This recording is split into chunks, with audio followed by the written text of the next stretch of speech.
Now next phase के अंदर हम लोग बेसिकली डिस्कस करने जा रहे हैं कि फोटोशॉप में फोटो के ऊपर एडिटिंग कैसे होती है। 3 बेसिक और बड़े इंपॉर्टेंट और पावरफुल टूल्स आपके सामने इंट्रोड्यूस कर रहा हूं और तीनों टूल्स को एक ही फेज के अंदर इंट्रोड्यूस कर रहा हूं, इसलिए गौर से उसको समझने की कोशिश कीजिएगा। अगर कोई क्वेश्चन हो तो जरूर पूछ लीजिएगा। इस वक्त मेरे पास बैकग्राउंड पे कोई पेज नहीं है क्योंकि मुझे पिक्चर के ऊपर काम करना है। तो पिक्चर को ओपन करने के 2 तरीके। पहला तरीका तो ये है कि ये जो बैकग्राउंड ग्रे रंग का एरिया है उस पर कहीं भी आप डबल क्लिक करें तो आप माय पिक्चर के फोल्डर पे लोकेटेड एरिया में आप चले जाते हैं और यहां से आप अपनी मर्जी के फोल्डर तक जहां आपने पिक्चर्स रखी हैं वहां तक आप जाइए और अपनी पिक्चर को सिलेक्ट करें। वो पिक्चर आपकी स्क्रीन पर ओपन हो जाएगी। ये एक सिंपल और आसान तरीका। दूसरा तरीका यह है कि आप फाइल के मेन्यू पे जाएं, ओपन की कमांड इस्तेमाल करें और इसी तरह से लोकेशन पर पहुंचे जहां आपकी पिक्चर मौजूद है और अपनी मर्जी की पिक्चर को सिलेक्ट करके जस्ट डबल क्लिक करें, वो पिक्चर आपके पास ओपन हो जाएगी। पिक्चर को ओपन करने के बाद सबसे पहले हम चाहते ये हैं कि इस पिक्चर का बैकग्राउंड हम अपनी मर्जी से चेंज करें। जो इसका बैकग्राउंड इस वक्त आ रहा है वो बैकग्राउंड मुझे नहीं चाहिए, तो हम इस पिक्चर को इसके बैकग्राउंड से अलग करेंगे और ऐसा करने के लिए हम पिक्चर को कट करेंगे। तो पिक्चर को कट करने के लिए सेलेक्ट करने के लिए 3 डिफरेंट टूल्स जो मैं आपके सामने अभी इंट्रोड्यूस करने जा रहा हूं। सबसे पहले आप ये देखें कि पिक्चर जब आप ओपन करते हैं तो आमतौर पे लेयर का नाम बैकग्राउंड लेयर होता है और वो लेयर लॉक होती है। हम कोशिश करते हैं कि बैकग्राउंड लेयर पे काम ना करें ताकि हमारी ओरिजिनल पिक्चर के ऊपर कोई भी चेंजिंग्स ना हो। हम इस पिक्चर की राइट क्लिक करके डुप्लीकेट बनाते हैं, ओके करते हैं और ओरिजिनल पिक्चर की लेयर को ऑफ कर देते हैं। अब जो पिक्चर मेरे पास आ रही है वो ओरिजिनल पिक्चर की डुप्लीकेट आ रही है जिस पर मैं काम करने जा रहा हूं। हम लोग चलते हैं इस वक्त पिक्चर को सिलेक्ट करने के लिए। सिलेक्शन के लिए हमारे पास 3 डिफरेंट टूल्स मौजूद हैं। पहला है लूजी, दूसरा है पॉलीगन और तीसरा है मैग्नेटिक टूल। लूजी टूल बेसिकली माउस की तरह बिल्कुल नॉर्मली क्लिक करते हुए आप आगे बढ़े और रेंज बनाइए, सॉर्ट ऑफ कुछ इस तरह से काम करेगा। मैं पिक्चर के एक कॉर्नर से रेंज बनाना शुरू कर रहा हूं और अपने माउस के क्लिक को प्रेस करके रख रहा हूं। जिस तरह से मेरा माउस मूव करेगा सिलेक्शन उसी तरह से ड्रॉ होगी।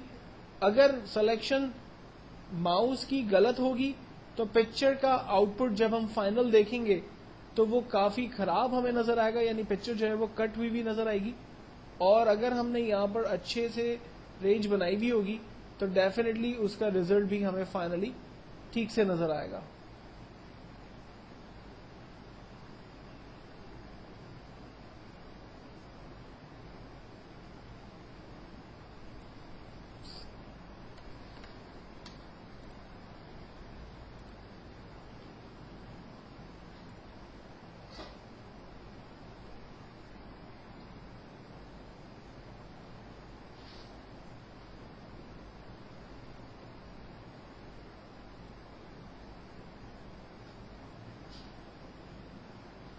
मैं थोड़ा सा क्विक रेंज बनाने की कोशिश कर रहा हूं।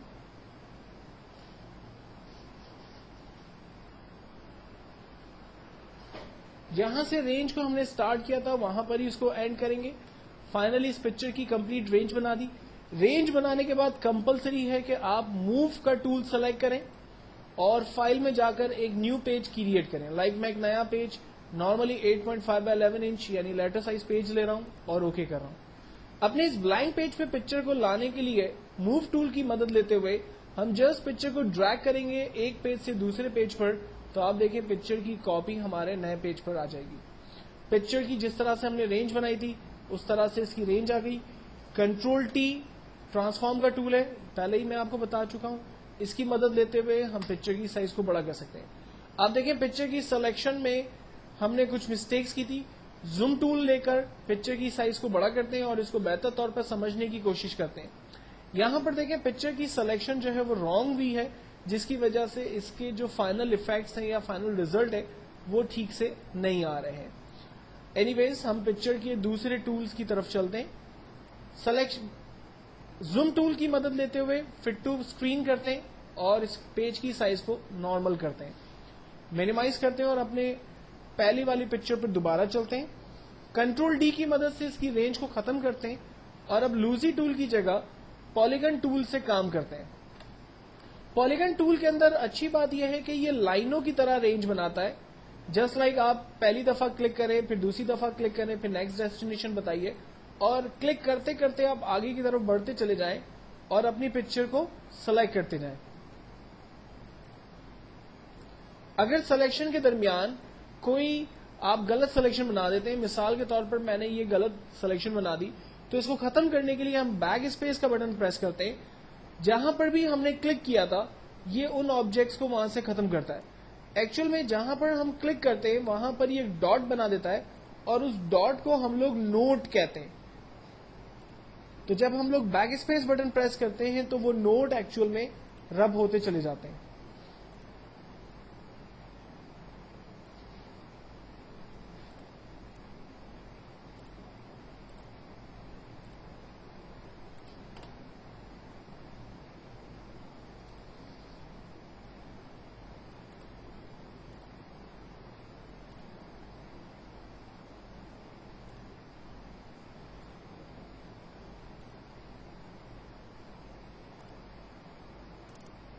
ना मैंने जहां से रेंज स्टार्ट की थी वहीं पर इसको एंड किया, एरो का टूल सेलेक्ट किया, पेज को रीस्टोर करते हैं, जो ब्लैंक पेज हमने मिनिमाइज किया हुआ था उसी को दोबारा ओपन करते हैं और अपनी इस लेयर को टेम्परेरी तौर पर हाइड कर देते हैं।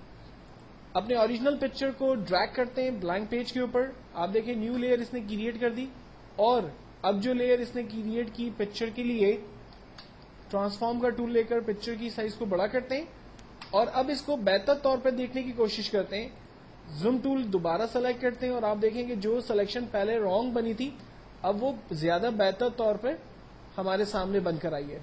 तो इसका मतलब यह है कि एक्चुअल में जब आप पॉलीगन टूल की मदद से रेंज बनाते हैं तो वो रेंज ज्यादा बेहतर तौर पे बनती है।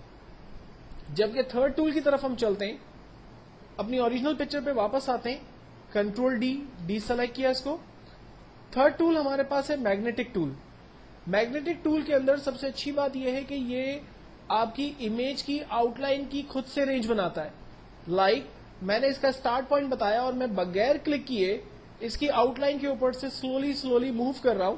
आप देखेंगे रेंज खुद ब खुद बना रहा है, मुझे कुछ कहीं क्लिक करने की जरूरत नहीं है।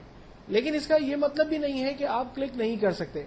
अगर मिसाल के तौर पर रेंज बनाते वक्त अगर कंप्यूटर कुछ गड़बड़ करता है तो आप अपनी मर्जी से रेंज क्रिएट कर सकते हैं।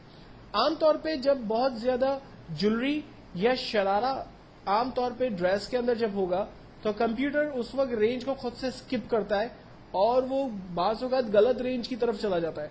तो ऐसी सूरत में आपको क्लिक करते हुए खुद से आगे बढ़ना है। और अगर कोई रेंज जो कंप्यूटर गलत बना देता है तो मैं आपको बता चुका हूं कि आप बैक स्पेस टूल की मदद, जस्ट लाइक देखें यहां पर उसने गलत सिलेक्शन की है, तो मैं बैक स्पेस टूल को यूज करते हुए अपनी मर्जी से क्लिक कर रहा हूं और आगे की तरफ बढ़ रहा हूं। और एहतियात से मैं इस पूरी ज्वेलरी को ठीक से रेंज में लेने की कोशिश कर रहा हूं। अक्सर ऐसा होता है कि ड्रेस के अंदर जहां पर हैवी ज्वेलरी या शरारा और इस तरह की ड्रेसिंग होगी वहां पर यह प्रॉब्लम आपको डेफिनेटली फेस करने पड़ेंगे। मैग्नेटिक टूल के अंदर ये चीजें बड़ी कॉमन सामने आती है।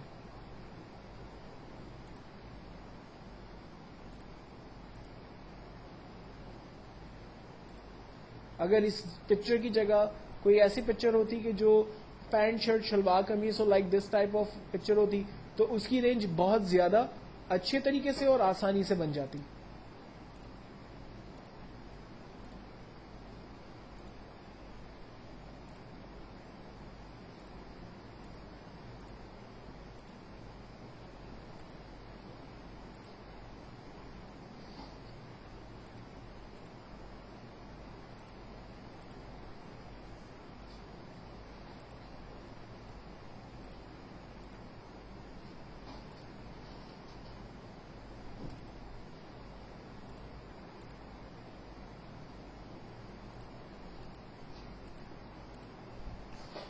जहां से मैंने रेंज स्टार्ट की वहीं पर इसको एंड किया और एरो का टूल सेलेक्ट करके इस पिक्चर को अपने ब्लैंक पेज पे मूव करता हूं।